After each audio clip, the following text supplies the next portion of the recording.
मैं प्रथम धन्यवाद करता हूँ। इतने कम समय में इतने लोग इस जगह पे इकट्ठा हुए और एक मानसिक विचलित आदमी का विरोध करने के लिए हम लोग इकट्ठा हुए। हम लोग समझदार हैं, इसलिए अपनी समझदारी के हिसाब से ही विरोध कर रहे हैं कि कोई भी होता है, कहीं भी उठ के आता है, हमारे समाज को गाली देता है, तो ये निंदनीय नहीं है, ये असहनीय है।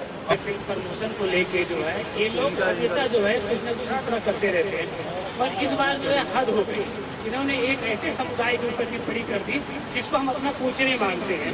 वो समुदाय क्या है, कोई भी और भी जो समुदाय है उनके लिए भी वो पूजनीय है, मगर इसने जो बोला जो है वो गलत बोला। जब बोलने के बाद भी पता लगा कि मुंबई छोड़ के बात, तो ये गलत है। और इसमें जो है ना कहीं कोई ना कोई कानून होना चाहिए, क्योंकि आए दिन इस तरह ऐसा हो रहा है कि कोई ना कोई किसी भी समुदाय, किसी व्यक्ति विशेष या किसी भी साधु संतों को कुछ न कुछ बोल दे रहा है। इसका नतीजा ये हो रहा है कि देश का माहौल खराब हो रहा है। लोग अपने समुदाय के किसी पुरुष के बारे में बोला, महापुरुष के बारे में बोला, तो लोग जो है ना रोड पर उतर आ रहे हैं। इससे देश की छवि खराब हो रही है, प्लस जो है माहौल भी खराब हो रहा है। दोनों चीजें हो रही है, क्योंकि क्या है ना, आज के दिन सोशल मीडिया है, पूरा वर्ल्ड देखता है, हर कंट्री देखता है कि आपके देश में क्या चल रहा है, हमारे देश में क्या चल रहा है। हम अपने विकास की तरफ नहीं है, हम जो है आपस में लड़ रहे हैं। एक नेता ने ये बोल दिया, उस नेता ने वो बोल दिया, ऐसा ये सिर्फ जो है हमें डिस्टर्ब करने के लिए, हमें एक दूसरे से लड़ाने के लिए ये साजिश रची जा रही है। ऐसा व्यक्ति जो है जिसका खुद का कोई बैकग्राउंड नहीं है, ये डायरेक्टर है, बीच में इसकी पोजीशन ये हो गई थी कि 1 रुपए के लिए मोहताज था। एक फिल्म इसकी आई, उससे ये थोड़ा सा ऊपर आया, तो फिर वही हरकतें शुरू कर दी है। फिल्म किसी और की है, बोल ये रहा है, ना उसमें एक्टर है ना डायरेक्टर है, तो बोल क्यों रहा है? ये सिर्फ पब्लिसिटी के चक्कर में कि लोग इसको वापस याद करें, लोग इसकी चर्चा करें, मगर ऐसे व्यक्ति की चर्चा हमें करनी भी नहीं चाहिए। और बात यहाँ आ गई ब्राह्मणों की। मैं क्षत्रिय हूँ और मेरा फर्ज बनता है कि हमारे पूज्य ब्राह्मण हैं, अगर वो उनके लिए कोई कुछ निंदनीय है, उस तरह के शब्द यूज करता है तो हम बोलेंगे। मैं यही कहूँगी कि अनुराग कश्यप जो है बहुत ही मंद बुद्धि है। अच्छी टीआरपी के लिए वो अच्छा काम कर सकता था, लोगों को रिक्वेस्ट कर सकता था कि ये फिल्म बनी है देखो, या कुछ और भी निवेदन कर सकता था, परंतु उसने बहुत ही गंदी राजनीति की है और अपनी टीआरपी बढ़ाने के लिए इसने जो अभद्र टिप्पणी की है ब्राह्मण समाज पर, इसको कोई भी बर्दाश्त नहीं करेगा। जिसने भी सुना, किसी ने इसको अप्रिशिएट नहीं किया है, ये अप्रिशिएबल नहीं है। और मैं यही कहूंगी कि इसको तो हमने आज यहाँ पुतले को जूता मारकर छोड़ दिया है, परंतु अगली बार कोई भी इस तरह की हरकत करेगा तो उसके ऑफिस में घुसकर उसका कॉलर पकड़कर उसको जूतों की माला पहनाई जाएगी और बिल्कुल भी बख्शा नहीं जाएगा। और मैं महिला मोर्चा की तरफ से इस चीज़ का ये देती हूँ, प्रॉमिस करती हूँ कि इस तरह की गंदी बयानबाजी करने वालों को समाज में नहीं छोड़ा जाएगा, चाहे वो किसी भी वर्ग का एक्टर हो, डायरेक्टर हो, प्रोड्यूसर हो, अपने घर में होगा, परंतु समाज के साथ और हिंदुत्व के साथ उसका ये खिलवाड़ नहीं चलेगा। मुंबई में तो है ही नहीं अभी वो। हाँ मैम, वो बच के रहेगा, कब तक वो अपने परिवार को छोड़कर रहेगा? कभी न कभी तो आएगा। भले उसने माफी मांगी है, परंतु इस तरह से समाज उसको माफ नहीं करेगा। उसके ऊपर जो भी धाराएं लगेंगी वो हम लोग चाहेंगे कि पुलिस प्रशासन से और हमारे माननीय मुख्यमंत्री देवेंद्र जी से रिक्वेस्ट का ज्ञापन भी हमने डाला हुआ है कि उसके ऊपर कड़ी से कड़ी कार्यवाही होगी। जय श्री राम, जय श्री राम, जय श्री राम, जय श्री राम। देखिए, अनुराग कश्यप ने ना ये जो बयानबाजी की है, ये एक तो उनको करना नहीं चाहिए था, और जिस फिल्म को लेके उन्होंने बयानबाजी की है उस फिल्म से उनका कोई लेना देना है ही नहीं। तो कुल मिला के, क्योंकि हम लोग भी कई देख रहे हैं, कई सालों से अनुराग कश्यप के पास काम है नहीं, और बीच में जो है अभी कल एक स्टेटमेंट दिया मनोज मुतस्सी ने, बहुत अच्छा बोला कि ना उनके पास काम है ना उनके पास पैसा है, वो तुच्छ राजनीति कर रहे हैं कि उनको लोग याद करें और उनको बुलाएं काम के लिए। जो है ये तो हो गया। जो है अभी अनुराग कश्यप फिलहाल जो है पता लगा मुंबई में नहीं है, तो जल्दी ही कहीं ना कहीं मुलाकात होगी उनसे, और उनका भी हस्त ना वो संजय लीला भंसाली वाला करना है कि जहाँ मिले जूते निकाल के मारना है, उसके बाद दिखाओ। हमने बोल के भी रखा है अपने संगठन से आए लोगों से कि वो कहीं भी दिखे, कहीं शूटिंग कर रहा हो, जाके मारो उसको, फिर देखेंगे जो है क्या करना है। क्योंकि ब्राह्मणों का अपमान तो बाकी लोग बर्दाश्त कर सकते हैं, हम नहीं बर्दाश्त करते क्योंकि हम क्षत्रिय हैं और सनातन सेना चला रहे हैं। सनातन सेना का मतलब क्या है कि सब धर्मों का सम्मान करें और सब धर्मों को लेके चलें। तो और उस सनातन सेना की नींव रखने के लिए जब हमने शुरुआत की तो एक ब्राह्मण ही था जिसने हमें सजेस्ट किया। अब ब्राह्मण का ही अपमान, ये तो बर्दाश्त से बाहर है जो है। और अभी आने वाले समय में भी अभी किसी न किसी को सबक सिखाना पड़ेगा, तभी ये समझेंगे कि अब ना ये पब्लिसिटी के लिए जो फिल्मों में कभी ब्राह्मण के ऊपर, कभी क्षत्रिय के ऊपर, कभी धर्म के ऊपर कुछ भी डाल देते हैं, ना डालें। उनका जो काम है, फिल्मों का काम है मनोरंजन कराना, वो मनोरंजन के लिए ही फिल्में बने, ज़्यादा अच्छा है।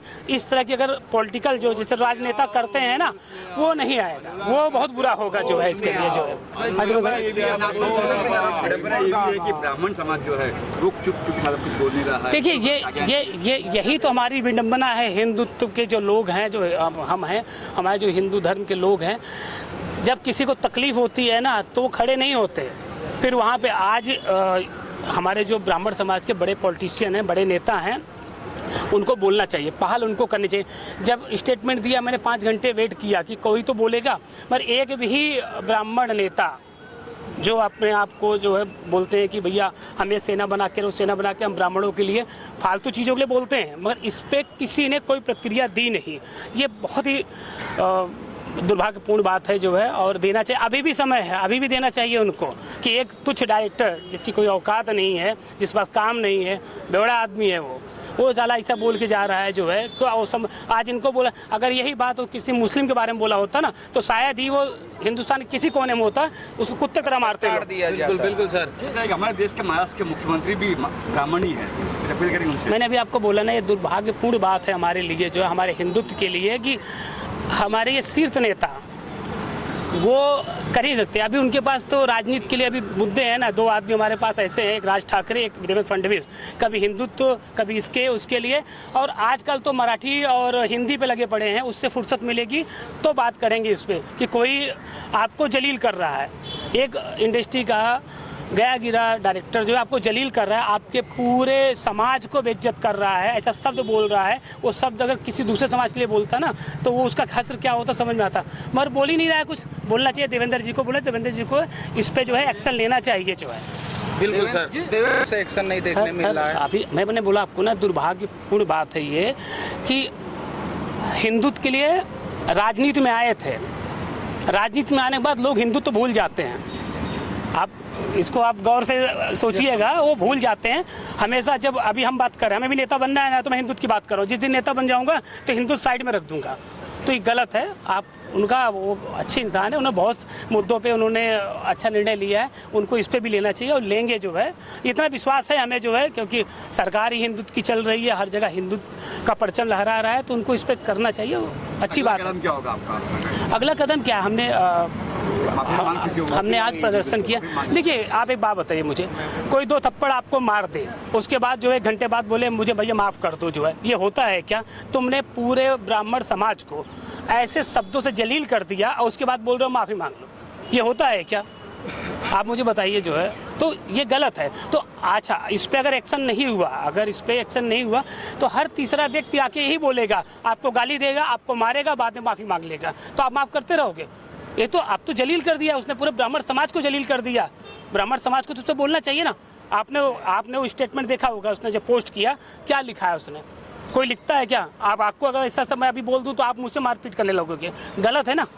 ये चीज़ें थोड़ा चाहिए, सरकार को इस पर एक्शन लेना चाहिए कि कोई भी सोशल मीडिया में इस तरह के स्टेटमेंट नहीं आने चाहिए जिससे माहौल ख़राब हो देश का, समाज में गलत मैसेज जाए, ऐसा नहीं होना चाहिए। और ये ध्यान देना हमारा भी, हम समाज में बैठे, हमें भी सोचना चाहिए। हमें भी किसी धर्म, किसी समुदाय, किसी व्यक्ति विशेष के बारे में कोई भी टिप्पणी करने के पहले हमें सोचना चाहिए कि टिप्पणी करें कि या न करें। जिस तरह मीडिया के थ्रू सरकार को बोला, सरकार इस पे एक्शन ले, सरकार इस पे एक्शन ले। और इस तरह के जो, क्योंकि बार बार फिल्म इंडस्ट्री की तरफ से ही इस तरह की बातें आ रही हैं। अच्छा, फिल्म इंडस्ट्री को देख के ही जो समाज में कुछ ऐसे नेता हैं, ये हैं, उनको भी समझ में आ गया पब्लिसिटी चाहिए, कुछ भी बोल दो समाज के बारे में, किसी व्यक्ति के बारे में बोल दो, पूरा देश का माहौल ख़राब हो। अभी फिलहाल राणा सांगा के ऊपर जो है सपा सांसद ने बोल दिया था, उसका नतीजा हुआ कि महीनों डिस्टर्ब रहा आगरा। पर्यटन क्षेत्र है, वो लोग आते, विदेशों से आते हैं, मगर एक व्यक्ति के बोलने की वजह से पूरा 1 महीने तक पूरा जो है आगरा डिस्टर्ब रहा। तो बोलना ही क्यों? जब आपको अच्छा दूसरी बात है कि जो चले गए, जो हमारे पूर्वज जो चले गए जो है, हम हमारी आस्था है उनके प्रति, हमारी श्रद्धा है, मगर हमें उनके बारे में बात क्यों करनी चाहिए? हमें आज अपने फ्यूचर, अपने देश के बारे में बात करें, देश किस लेवल पे जाए, कहाँ तरक्की जाए। हमें जानबूझ के उकसाया जाता है, आपके किसी संत महात्मा या किसी महापुरुष के बारे में जानबूझ के बोला जाता है और उसका समुदाय से जोड़ के बोला जाता है, क्षत्रिय समुदाय, ब्राह्मण समुदाय, यादव समुदाय या जो दलित समुदाय, कि आप भिड़ो, आपस में झगड़े करो। तो उससे अब हमारा एक ही है कि मैसेज जाना चाहिए कि हमें बहुत सोच समझ के किसी के बारे में बोलना चाहिए और हमें सोच समझ के प्रदर्शन भी करना चाहिए। ऐसा नहीं कि कोई बोल दिया मुड़ के चले आए, नुकसान हमारा ही है। एक हर तरह इसकी हटके है, औरंगजेब की कब्र खोदनी चाहिए, रखनी चाहिए, क्या क्या क्या? देखिए मैंने आपको क्या बोला, हम एक संगठन ऐसा चला रहे हैं, हर धर्म का सम्मान है। मैं बोल रहा हूँ, मैं अपने धर्म के लिए काम कर रहा हूँ, मैं अपने धर्म को आगे बढ़ाने के लिए काम कर रहा हूँ। उनका धर्म उनका है, वो अपने धर्म के लिए काम कर रहे हैं, तो हम क्यों किसी धर्म में हस्तक्षेप करें? सर, उनको मरे हुए बहुत दिन हो गया जिनकी बात कर रहे हैं आप, तो उनकी कब्र से मुझे क्या लेना देना? तुम उनकी कब्र से मुझे लेना देना नहीं, मैं अपने धर्म की बात कर रहा हूँ। हाँ, मेरे धर्म पे संकट आएगा, अगर मेरे धर्म के बारे में आप गलत टिप्पणी करोगे तो मैं बोलूँगा, अब आप नहीं बोलोगे तो मैं भी नहीं बोलूँगा। सनातन सेना द्वारा कल के दिन बांगू नगर पुलिस स्टेशन में एक शिकायत दर्ज कराई गई, तो आपको वहाँ से क्या आश्वासन मिला? देखिए, उन्होंने बोला कि हम इस पे देखते हैं, उनको हमने सोशल मीडिया पे क्या उन्होंने लिखा, क्यों पोस्ट किया जो है, और अगर ऐसा लगता है गलत बोला है, लिखा पोस्ट किया, अगर हमें लगता है तो हम उस पर आगे FIR दर्ज करेंगे। उनको समय चाहिए, क्योंकि सोशल मीडिया का मामला है ना, सोशल मीडिया में क्या अभी हमने पोस्ट किया और 1 घंटे बाद डिलीट मार दिया, तो एविडेंस तो होने चाहिए ना। हमने आपका स्क्रीनशॉट मार के रखा मगर आपने अपने प्लेटफॉर्म से हटा दिया क्योंकि आपने गलती एक्सेप्ट कर ली, तो उनको भी चाहिए चीज़ें कि हमारे पास एविडेंस हो, तो पुलिस करेगी। पुलिस ने हमें बोला है कि हम उस पर जो भी होगा कार्रवाई करेंगे जो है। और ये हमारा जो प्रदर्शन था, हमारा प्रदर्शन का किसी को तकलीफ देने का नहीं था, हमें ये सिर्फ था कि हमारी बात लोगों को समझ में आए कि आज अगर हमने छोटा प्रदर्शन किया है, कल अगर आप बोलोगे तो हम इससे बड़ा प्रदर्शन करेंगे और उग्र भी हो सकता है, क्योंकि बार बार हम बर्दाश्त नहीं करेंगे कि कोई व्यक्ति किसी समुदाय या किसी महापुरुष या किसी संत के बारे में बोल के निकल जाए, क्योंकि आपको पब्लिसिटी चाहिए ना, मगर हमें हमारा समाज चाहिए, हमारी संस्कृति चाहिए कि हम अपनी संस्कृति को मेंटेन रखें जो है। जय श्री। देखिए, ये तो एक बहुत छोटा सा टोकन था, एक संदेश देने मात्र के लिए कुछ लोग जमा होकर हम लोगों ने संदेश दिया है। अगर इस पे उचित कार्रवाई पुलिस ने नहीं किया या अनुराग कश्यप ने इस तरह का बयान, माफ़ी मांग लेना मात्र इससे नहीं होगा, उनको कुछ ठोस बोलना पड़ेगा, समाज के लिए ठोस करना पड़ेगा। इस तरह से समाज को बांटकर बयान देना ये अपने आप में गलत है। ये आज का जो आंदोलन है हम लोग का, एक छोटा सा एक हम लोग सांकेतिक आंदोलन जिसे कहते हैं वो है। अगर हम लोग की मांगें नहीं मानी गई तो हम लोग बड़ा आंदोलन करेंगे और बड़ी कार्रवाई की बात हम लोग करेंगे। सही मुझे मालूम पड़ा ये चीज़ें कि अनुराग कश्यप जी ने ऐसा कहा है, तो मैं यही कहना चाहूँगा, आज मुझे समझ में नहीं आ रहा जितने हमारे बॉलीवुड वाले हैं, इन्हें सिर्फ हिंदू धर्म ही क्यों दिखता है। हिंदू धर्म के खिलाफ मूवी बनाएंगे, हिंदू धर्म के खिलाफ आवाज़ उठाएंगे, सब हिंदू धर्म के खिलाफ ही जाती हैं। अब तो इन्होंने हद कर दी, जो इन्होंने किया है भी, सीधा ब्राह्मणों पे कहते हैं हम मूतेंगे। मूतेंगे मतलब ये इनकी औकात हो गई है कि हम पे मूतेंगे। अगर आप देखेंगे तो प्रभु श्री राम भी अपने किसी कार्य को करने से पहले ब्राह्मण से सलाह लेते थे, और ये उन पे मूतने की बात कह रहे हैं और कह रहे हैं मैं माफ़ी मांग लिया। अरे माफ़ी मांगने से कुछ नहीं होता है। आइए मेरे सामने खड़े होइए, मैं आपको 2 चमाट मारता हूँ, सबके सामने माफ़ी मांगता हूँ, क्या आप मुझे माफ़ करेंगे? नहीं करेंगे। अगर आप बोलते कि मैं माफ़ी मांगते उससे काम खत्म होता है, तो मैं सिर्फ एक ही चीज़ कहूँगा, मेरे सामने आइए, मैं आपको सभी के सामने 2 चमाट मारूंगा और आपके सामने माफ़ी मांगूंगा, फिर आप क्या कार्यवाही करते देखता हूँ मैं। तो मैं यही चाहता हूँ, इन पे कड़ी से कड़ी कार्यवाही होनी चाहिए, क्योंकि हमारे संविधान के हिसाब से, मैं एक प्रोफेसर भी हूँ, जहाँ तक का मुझे इस बारे में नॉलेज है कि हमारे संविधान में चीज़ लिखा है, किसी भी जाति, वर्ग या धर्म पे अगर कोई उंगली उठाता है तो उस पर संविधान के तहत अलग कार्यवाही की जाती है। और अभी हमारी जो संहिता बनी है BNS, ये अलग दौरे से चल रही है और इन पे कड़ी से कड़ी कार्यवाही होनी चाहिए। जैसे कि सर जी ने बताया कि हमने लेटर दिया है, हम देखेंगे, ये देखना नहीं है, ये स्टेटमेंट पूरे इंडिया में चल रहा है। आपको इस पे कड़ी से कड़ी कार्यवाही करनी चाहिए। यदि आप कड़ी से कड़ी कार्यवाही नहीं करेंगे तो मैं एक युवा नेता होने के नाते ये भी कहूँगा कि हमारे सारे युवाओं जहाँ जहाँ होगा इनके खिलाफ आंदोलन और प्रदर्शन कार्य चालू रखेंगे। सनातन सेना का प्रत्येक कार्यकर्ता, ये जूता केवल दिखाने के लिए नहीं है, सनातन सेना का प्रत्येक कार्यकर्ता ऐसा ही जूता उनके लिए हाथ में लिए टहल रहा है और ढूंढ रहा है। अब वो जब भी मिलेंगे जूता खाएंगे, इसलिए निश्चिंत रहें वो। और ये सभी के लिए मैसेज है कि जो ये जितने बड़बोले आए दिन पैदा हो रहे हैं सोशल मीडिया पे, ये ऑनलाइन जो है ज्ञान करेंगे और उनको ऑफलाइन जूता पड़ेगा। ये सीधा मैसेज है। तुम ऑनलाइन बकचोदी करोगे, ऑनलाइन ज्ञान करोगे और तुम्हें जूता ऑफलाइन मिलेगा। इसलिए बहुत ध्यान से इस बात को सीधा मैसेज मिल चुका है। ये सांकेतिक प्रदर्शन किया हुआ है अनुराग कश्यप को बताने के लिए कि सुधर जाओ, मौका है। अगर अनुराग कश्यप आकर माफी नहीं मांगते हैं, मंदिरों में जाकर ब्राह्मण समाज के सामने सम्मुख होकर, तो सनातन सेना इस प्रदर्शन को बढ़िया से करेगी और उनका जो मानसिक स्थिति खराब चल रही है उसका इलाज करने का काम पूरी सनातन सेना करेगी।